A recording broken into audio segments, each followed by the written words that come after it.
তো QR code scan করে যখন এই ক্লাসটিতে চলে এসছো, তো আশা করছি সাফিক্স অ্যান্ড প্রিফিক্স নিয়ে এই ক্লাসটি হবে তোমার জীবনের শেষ ক্লাস। আমি আশা করছি। তো আমি চাচ্ছি না এই ক্লাসটি বড় করতে। তো সরাসরি আমরা চলে যাব একটি কোয়েশ্চেনে, ঠিক আছে? পরীক্ষায় তোমাদের এরকম একটা কোয়েশ্চেন দেওয়া থাকবে, যেখানের মধ্যে দেখো ১ থেকে ১০ টি শূন্যস্থান থাকবে। পাশেই আমাদের কিছু ওয়ার্ড দেওয়া থাকবে, ঠিক আছে? এরকম ওয়ার্ড দেওয়া থাকবে। এই ওয়ার্ডগুলোর উপর নির্ণয় করেই কিন্তু আমাদের সাফিক্স অ্যান্ড প্রিফিক্সটা কমপ্লিট করতে হবে। তার আগে আমাদের কিন্তু অবশ্যই জানতে হবে যে what is suffix and prefix, ঠিক আছে? তো চলো আমরা সাফিক্স অ্যান্ড প্রিফিক্স কি এটা একটু জেনে নিই। তার আগে অবশ্যই আমরা জানবো এই টপিকটি পরীক্ষায় আসবে কোয়েশ্চেন নাম্বার 6 এ। এখানে মার্কস হচ্ছে 5। এই টপিকে যদি তুমি 5 আউট অফ 5 পেতে চাও, হ্যাঁ? 5 আউট অফ 5 যদি তুমি পেতে চাও, তাহলে নিম্নোক্ত রুলস গুলো ফলো করলেই যথেষ্ট। আর যদি রুলস ফলো না করো তাহলেও কোনো প্রবলেম নেই। তবে বিগত বছরের বোর্ড কোয়েশ্চেন প্র্যাকটিসের কোনো বিকল্প নেই। আচ্ছা ভাইয়া, একটা কথা তোমাদের আমি বলি ক্লাস শুরু করার আগে। সাফিক্স অ্যান্ড প্রিফিক্স এ দেখো এখানে কিন্তু আমি বিষয়টা বলেও দিয়েছি। ঠিক আছে? সাফিক্স এন্ড প্রিফিক্স এও তুমি যত রুলসই পড়ো, তার থেকেও বেশি কার্যকর হবে যদি ১০ টা যদি ১০ টা বোর্ড কোয়েশ্চেন তুমি প্র্যাকটিস করতে পারো। এটার বিকল্প কিছুই নেই। ঠিক আছে? তারপরও আমরা সাফিক্স এন্ড প্রিফিক্স এর কিছু রুলস এমন জেনে নিব, যেগুলা জানলে সাফিক্স এন্ড প্রিফিক্স কমপ্লিট করতে আমাদের একটু সহজ হবে। দেখো, আমরা জানি পার্টস অফ স্পিচ মূলত কত প্রকার? পার্টস অফ স্পিচ মূলত ৮ প্রকার। এই ৮ প্রকার আমরা সবাই জানি আশা করছি। আচ্ছা দেখো, এই ৮ প্রকারের মধ্যে ৪ টি প্রকারের পার্টস অফ স্পিচ শুধুমাত্র সাফিক্স অ্যান্ড প্রিফিক্স এ ব্যবহৃত হয়। ঠিক আছে? যেমন নাউন, অ্যাডজেক্টিভ, ভার্ব, অ্যাডভার্ব। এই নাউন কাকে বলে? এখানে সামনে দেখো অ্যাডজেক্টিভ, অ্যাডভার্ব কোনগুলা, ভার্ব কোনগুলা এগুলো কিন্তু বলে দিয়েছি। একটু মনে রাখবে, মাঝে, মাঝে প্রিপোজিশনও কিন্তু সাফিক্স অ্যান্ড প্রিফিক্স এ খুব ভালো কাজ করে। তবে এটা খুব কম আসে। ঠিক আছে? তো এই বিষয়টা তোমরা মনে রাখবে। চলো আমরা বলছিলাম যে কোনটাকে সাফিক্স বলে, কোনটাকে প্রিফিক্স বলে এটা একটু আমরা জেনে নেই। দেখো এখানে বিস্তারিত আমরা কিছুই বলব না। একটি শব্দের হেডওয়ার্ড, হ্যাঁ? হেডওয়ার্ডের শেষে যদি কোনো একটা আ অংশ যুক্ত হয়, সেটাকে আমরা বলব সাফিক্স। আর যদি হেডওয়ার্ডের পূর্বে যুক্ত হয় তাহলে সেটাকে আমরা কি বলব? প্রিফিক্স। ঠিক আছে? ছোটবেলায় আমরা একটা ভুল করতাম। ব্যক্তিগতভাবে এটা আমারও ভুল হতো। সেটা হচ্ছে সাফিক্সকে মনে করতাম কি জানো?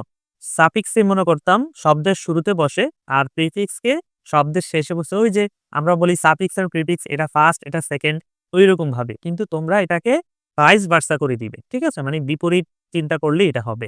ওকে? এবার আসো আমরা একটা নোট ফলো করব। ঠিক আছে? দেখো আমরা বলেছি যে নাউন, অ্যাডজেক্টিভ, অ্যাডভার্ব আর ভার্ব এই ৪ টা পার্টস অফ স্পিচ জানলেই তুমি সাফিক্স অ্যান্ড প্রিফিক্স কমপ্লিট করতে পারো। এখন দেখো এই যে নাউন, নাউন অনেকেই তোমরা পারবে না। আবার অনেকেই নাউন সম্পর্কে খুব গভীর জ্ঞান রাখো। ঠিক আছে? আমি উভয়দের জন্য বলছি, আমাদের শুধু এতটুকুই জানলেই হবে যে নাউন কি? সেন্টেন্সের সাবজেক্ট অথবা অবজেক্ট এর অবস্থানে নাউন বসতে পারে। ঠিক আছে? এখন কোন, কোন ওয়ার্ড গুলা নাউন হয় এগুলা কিন্তু আমরা এখন এত বেশি পড়ার কোনো প্রয়োজন নেই। কি মনে রাখবে? টিআইওএন, এএনসিই, আর ইআর, এমইএনটি স্বাভাবিকভাবে এগুলো যদি কোনো একটা শব্দের শেষে দেখো, তাহলে সেটা কি হবে? নাউন হবে। এখানে এক্সাম্পলটা একটু দেখে নিবে। এখানে অনেক এক্সাম্পল দেয়া আছে। কম্পিউটার, এরপরে হচ্ছে ইনভেনশন, এরপর হচ্ছে অ্যাসিস্ট্যান্স এগুলো দেখে নিবে। ঠিক আছে? অ্যাডজেক্টিভ, অ্যাডজেক্টিভ কাকে বলে? তুমি একটা শব্দের শেষে যদি এই জিনিসগুলা দেখো, সেটা অ্যাডজেক্টিভ হবে। অ্যাডভার্ব এর শেষে এগুলা থাকে। আর এগুলোর মধ্যে সবচেয়ে পপুলার হচ্ছে এলওয়াই এটা থাকা। এরপর হচ্ছে ভার্ব কাকে বলে? এইগুলা যদি কোন শব্দের শেষে দেখো তাহলে ভার্ব হবে। এটা হচ্ছে শর্টকাট। এখন দেখো, স্যার এগুলা ছাড়া কি আর নেই? অনেক আছে। তবে এগুলা সবচেয়ে বেশি প্রচলিত। যেমন T I O N, A N C, E R, A N T E, M E N T, ship, hood, dom এগুলা কিন্তু থাকতে পারে। বাট এগুলা বেশি প্রচলিত। তো আশা করছি কোন ওয়ার্ডগুলি নাউন, অ্যাডজেক্টিভ, অ্যাডভার্ব, ভার্ব এগুলা আশা করছি তোমরা এই চার্ট দেখেই মনে রাখতে পারবে। ঠিক আছে? আচ্ছা একটা আ মজা দেখো। ঠিক আছে? মজাটা হচ্ছে আমি এখানে গল্পটা এক্সপ্লেইন এ যাব না। ঠিক আছে? তোমরা আসলে এটা মনে রাখবে যে, "আপা ডক্টরকে কোয়েশ্চেন করছো?" আ তো এই সেন্টেন্সটা তোমরা মনে রাখলে কিন্তু তোমরা এখানে এই রুলস 1 টা ভালোভাবে মাথায় আয়ত্ত করে রাখতে পারবে। তো দেখো এই আপা, এই আপার এ দিয়ে তুমি আর্টিকেল, প্রিপোজিশন, পসেসিভ প্রনাউন, এরপরে হচ্ছে অ্যাডজেক্টিভ, হ্যাঁ? এগুলা তুমি মনে রাখবে। এরপর ডক্টরেট ডি দিয়ে তুমি ডেমনস্ট্রেটিভ প্রোনাউন মনে রাখবে। কোয়েশ্চেনের কিউ দিয়ে তুমি কোয়ান্টিফায়ার মনে রাখবে। ক্লিয়ার? ওকে। এখন এই যে এগুলো আমরা পড়লাম, এগুলো আমাদের কি কাজে আসবে? চলো একটু দেখে নিই। এই যে আর্টিকেল, হ্যাঁ? এই আর্টিকেল কিন্তু আমাদের সাফিক্স এন্ড প্রিফিক্স এর অনেক কাজে লাগবে। এই আর্টিকেল কাকে বলে? এএন যাকে আর্টিকেল বলে সহজ ভাষায় তুমি জেনে নাও। প্রিপোজিশন কোনগুলা? এগুলা হচ্ছে প্রিপোজিশন। ঠিক আছে? আমরা অনেকেই এগুলো আসলে অনেকেই জানে। তারপরও আমরা যেহেতু দুর্বল এবং খুব টপার সবাইরে নিয়ে কাজ করছি, সেক্ষেত্রে আমরা এগুলো বলে দিচ্ছি। প্রিপোজিশনটা দেখলাম। অ্যাডজেক্টিভ কোনগুলা? যেমন এই শব্দগুলো অ্যাডজেক্টিভ। এখন দেখো ভাইয়া অ্যাডজেক্টিভ আসলে কাকে বলে? এই যে কিছুক্ষণ আগেই তোমাদের কিন্তু রেখে দিয়েছি।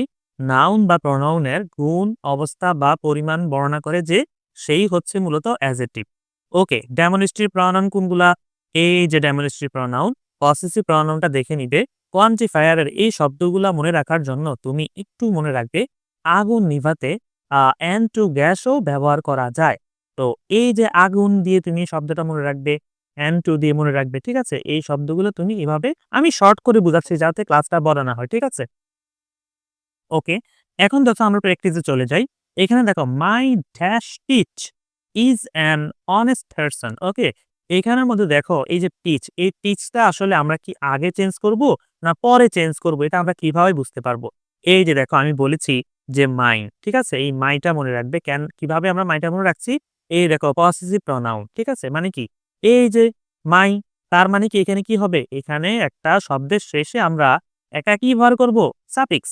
এইজন্য টিচটা কি হয়ে গিয়েছে? টিচার। একইভাবে এই ২ টা একটু দেখে নিবে। এবার দেখো আমরা একটা রুল শিখব। সাবজেক্ট, ভার্ব, অবজেক্ট এরপরে যদি কোনো কিছু থাকে তাহলে সেটা কি হয়? অ্যাডভার্ব বসাতে হয়। এখন অ্যাডভার্ব কিভাবে বসাবো? এই যে দেখো আমি তোমাদের কিছুক্ষণ আগে এখানে শিখিয়েছি যে অ্যাডভার্বের শেষে এলওয়াই যুক্ত করতে হয়। ঠিক আছে? এবার আসো আমরা দেখে নিই। We should use electricity dash honest. তাহলে এটা যেহেতু আমাদের অ্যাডভার্ব বসাতে হবে এজন্য কি বসাবো? অনেস্টি। এরপরে দেখো প্রতিটা ওয়ার্ডের শেষে কি আছে? এলওয়াই যুক্ত করা আছে। এগুলো একটু তোমরা ভালোভাবে দেখে নিতে আশা করছি রুলস-টুলসটাও তোমরা বুঝতে পারবে। এরপরে দেখো প্রিপোজিশন ও নাউনের আগে অ্যাডজেক্টিভ হয়। এই সেন্টেন্সটার মধ্যে দেখো এই যে কান্ট্রি, ঠিক আছে? এটা একটা কি? নাউন। এর আগে কি হবে? অ্যাডজেক্টিভ। এজন্য ডিপেন্ডেন্স এটা কি হবে? ইন্ডিপেন্ডেন্স হয়ে যাবে। ঠিক আছে? আচ্ছা এরপরে দেখো এই যে হার্ম, এই হার্ম এর পর কি আছে? টু। টুটা কি? প্রিপোজিশন দেন কি হবে? হার্মফুল। আচ্ছা। তো এইভাবে তুমি এই রুলস গুলো একটু দেখে নিবে। তো আশা করছি এতটুকু জানলেই তোমার সাফিক্স এন্ড প্রিফিক্স এর মূল যেই ভিত্তিটা এটা তৈরি হয়ে যাবে। ঠিক আছে? এরপরে কি করবা? শুধুমাত্র এই যে রাইট থেকে কি হবে? রাইট থেকে এখানে রাইটার্স হবে। ঠিক আছে? এরকমভাবে খাতায় নোট করে জাস্ট এগুলো মুখস্থ করে নিবে। দেখো এগুলা তুমি যখন ১০ টা বোর্ড কোয়েশ্চেন মুখস্থ করবা, কয়টা?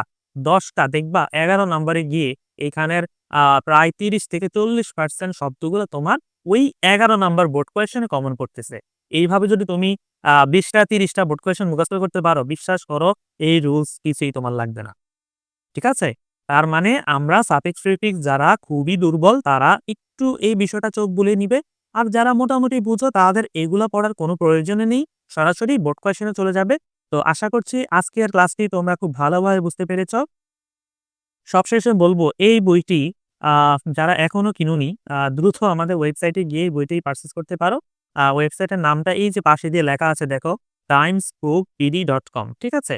আর যারা এই বইটা অলরেডি নিয়েছো তারা অবশ্যই তোমাদের সহপাঠীদের সাথে এই বইটি শেয়ার করবে। তো আর বেশি কথা বলব না। আজকের ক্লাসটি এখানে শেষ করছি। সবাই আমার জন্য দোয়া করবে। আসসালামু আলাইকুম।